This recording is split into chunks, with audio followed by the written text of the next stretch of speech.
You all, because usually you're 9 years old, and go with that. I'm just going to assume, okay, all right, we'll go with that. All right. Well, hi, everybody. Usually for this, there's like 30-mile-an-hour wind, and I've got kids who are listening but not listening, but this will be much more nice. So, okay, so my name is Mike. I work at Concordia College. I'm a fish guy. And so usually what I do is I start off with just a little thing about how many of you know what an invasive species is? And then a kid will raise his hand and he'll tell me like panda or bald eagle or something that's always endangered. So I started saying, what's an example of an invasive species? And it's not the same thing as an endangered species. Does anybody have an example? Zebra mussels. That's okay, yeah. So that's great. That's, what's that? A lot of different plant life off of boats, going to different lakes. Yeah, so I try to talk about some of that stuff, but a lot of it they're not too familiar with, but they all are familiar with zebra mussels, and a surprising number of kids have stepped on zebra mussels and have a pretty horrific story of either like how much they bled from zebra mussels or how much like their grandpa has. So I passed that around. You guys are welcome to do that if you want. And then we also have examples of milfoil and curly-leaf pondweed. And this always just blows their minds because they just can't fathom how we were able to get plants into these things. Usually some chunk of them will also try to break it. So be aware of that too. There's always a lot more chaos. Okay, so zebra mussels. What is a bad thing about a zebra mussel? Shark. What about from a nature perspective? Yeah, so they'll start over filtering the water, and a lot of people claim that's not a problem, but obviously it is because it's taking food from things that need to eat phytoplankton and zooplankton. So what we're going to do today is basically create our own little mini ecosystem and start talking about what happens when you start taking food away from everything else. So actually let's start off first. Where do all animals and plants get their food from? The sun, yeah. Very good. Usually there's along like dirt and things like that, but yeah, sun. So I need 2 people to be my sons. Who would like to be, all right. Oh, yeah. Son, you are, and I'm gonna have you sit in that hula hoop. We have somebody over here who wants to be a son. Okay. So what you guys are both holding, we'll just call them like food cubes. And what you guys are going to do is when I say go, and don't go yet, and that has caused all sorts of disaster. I'm going to have you guys turn around so that you can't see, and the best you can, what I'd like you guys to do, and we'll do a little practice around here, excuse me, is just throw a food cube into our little lake here. So, yeah, if you can try to turn it around, and we'll just do a little practice shot. And just try to like go for as much as you can in the middle. That's perfect. You're not trying to bludgeon each other, and that's also always a really big thing. Okay, so we got our sons. What is another word for something that eats dead stuff? Scavenger, huh? Very good. Who would like to, what's an example of an animal that's a scavenger? Eagle. Eagle, really good. Yeah. A lot of kids say vultures. What about in the water? Suckers. Yeah. I love it. No, they are. What about something with claws? Crayfish. Crayfish. Yeah, I always like doing crayfish because the kids really cue on the crayfish. So, who would like to be a crayfish? All right. So, as for scavenger, somebody else want? Okay. So, what you guys are going to be doing is when the sons start blessing our little lake here with all the food cubes, you guys are going to be walking around and picking up those food cubes and bringing them back to the sun, so that way then we always have kind of a constant supply of food cubes going back to the sun. Crayfish can't take food out of anybody else's hands, so just be aware of that. That has also caused a lot of issues in the past. So just, if there's anything on the ground, just continuously be picking them up and bringing them back. Okay, how about a native fish? What does native mean? Belongs here. Yeah, so something that's supposed to be here, something that's always been here, and we'll talk in a bit about what invasive means. So what's an example of a native fish? Catfish. Catfish, yeah. Anything else? Yep, pike, northerns. So for this example, what I'm going to do is have you guys pretend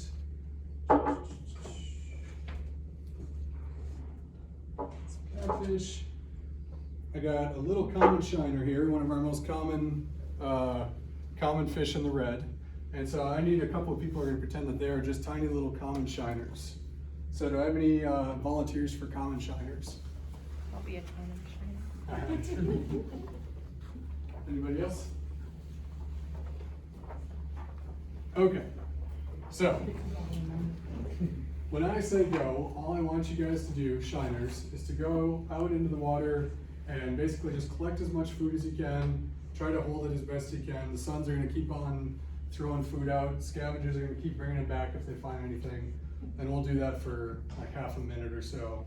And I usually just let them do that until like, at some point with kids, you can see where it like goes past this tipping point and like it becomes like a little Lord of the Flies, and that's because I've had kids like really run into each other before, and then teachers get involved. So if the shiners want to go into the water, and then when I say go, sons start throwing food, and we'll try this out first, but just in case. So sons just go when you say go? Yes, please. Yep. You guys I know, have that's to why it's I'm gonna be real like, crowded. these basketball days trying to walk out. You can only pick up. I was gonna say, yeah, if they're all Okay. trying to grab them. Yep. Okay, sons, go ahead. Start throwing food out there. Do I have to catch it or can I pick it You up? can pick it up. Until they get myself. You gotta pick it up before the crayfish do.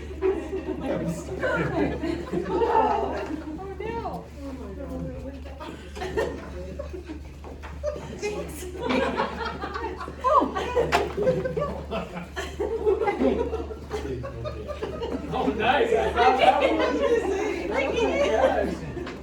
All right, please. Okay, crayfish, if you guys could go ahead and bring back anything that you have. Minnow folk, how much food do you guys have? 7. 7, 6, you got it. Sorry, like the good stuff. And then there should be one other minnow. What do you, 6?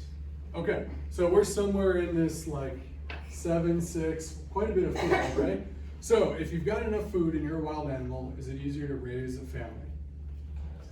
Yeah, you got enough food to keep going for the next generation. So we'll pretend that there's enough food where we can have 2 more minnows. So who else would like to be a shiner? Alright. So you guys are gonna basically do the same thing, same rules, but now we're gonna start bringing in invasive species. What's an example of an invasive species? Or, sorry, what's a definition of an invasive species? Introduced unnaturally. What's an example of maybe an invasive species that's not just zebra mussels? What's a fish that's an invasive? Asian carp, yeah. So we got 4 species of those now in Minnesota, or 3, and one of them's knocking on the door. One of them is breeding. The other one soon will be in Minnesota. How about goldfish? I always like to bring up that example. I'll show a picture of that. Yeah, so students really keen on that because half of them have pet goldfish, but every year the DNR will more or less nuke an entire shallow lake because of the population of goldfish that's really gone out of control. So what's the problem with an invasive fish? Has no predator. Yeah, it usually has no predators. There's not much that can eat a full-grown common carp. Otters can, but it's still like a big battle. So I need some people who are gonna end up being common carp. How many of you wanna like degrade yourselves like that? I'll degrade myself. I need 3 more carp. It's getting real crowded out here, but that's okay. We just got 1 more round to go. Okay, thank you. 1 more?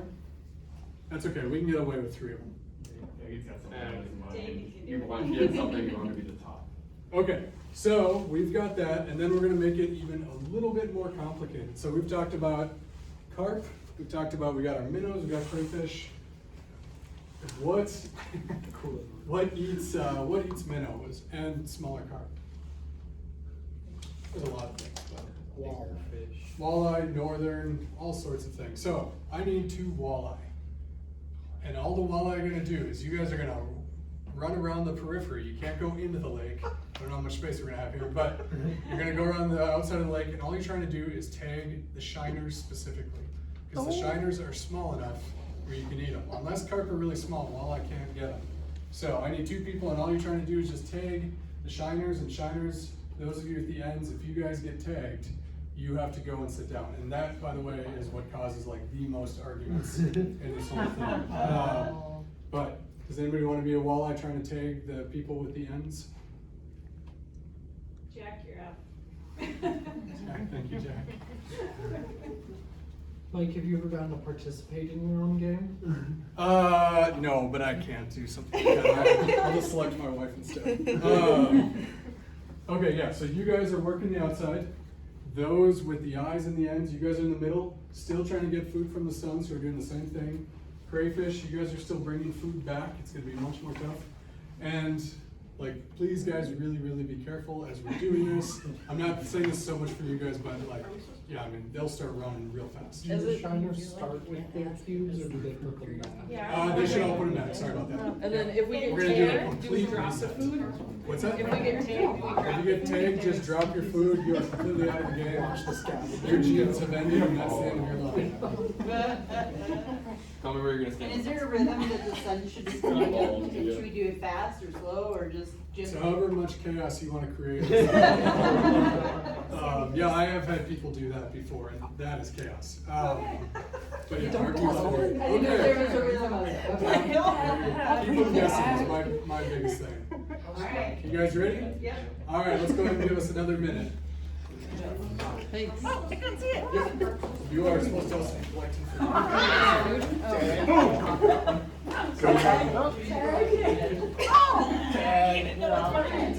Oh, what? I take my food with me? No, you dropped it. Tag, you're out. I couldn't even pay attention if I was in the tag. You're out.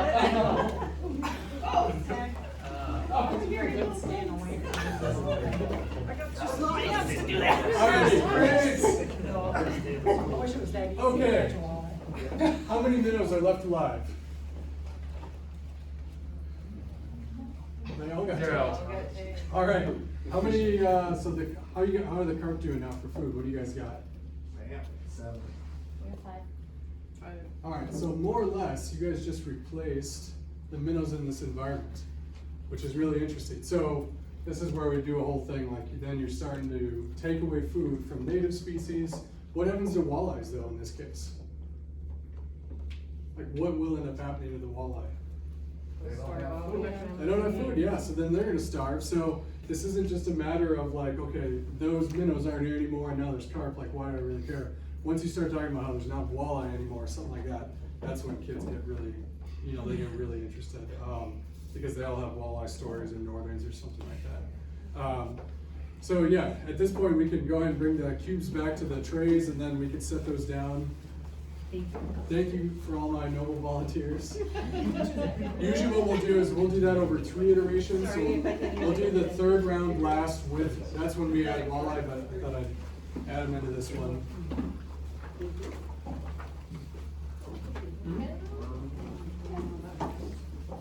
Are you gonna have them sit again, Mike?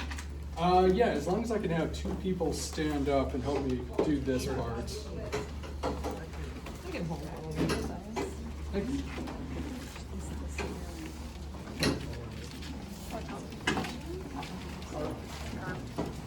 Thank you. No, you're fine. Yeah, I guess we just pull this up a bit, sir. So then the last thing we do is we have this,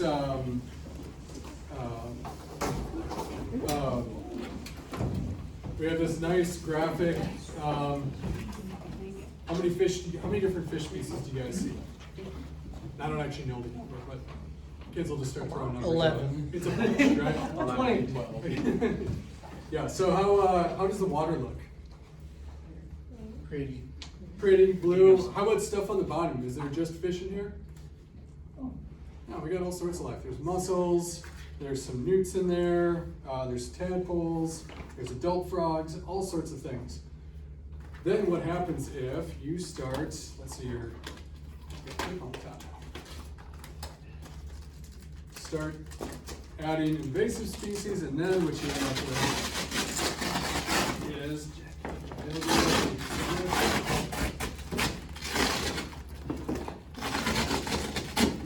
all right. So what's happened to our lake here? How many fish species do we have? 4. Less, yeah. We have way less. What's happened to the water? Murky. Murky, yeah. What do you guys see up above the water? Lots Overgrowth. Mosquitoes? Yeah, we have this like, it always reminds me of mangroves, but I'm assuming it's supposed to be algae. Yeah, mosquitoes. Why are mosquitoes there now? Why were they not there before? Smaller fish. Yeah, so the water's more stagnant. We're losing all of our smaller minnow species, so there's less things to eat those mosquito larvae. Where are the mussels and the amphibians? Long gone. Long gone, yeah. So then we talk about bioindicators, amphibians being sensitive, mussels being sensitive, and start losing those things.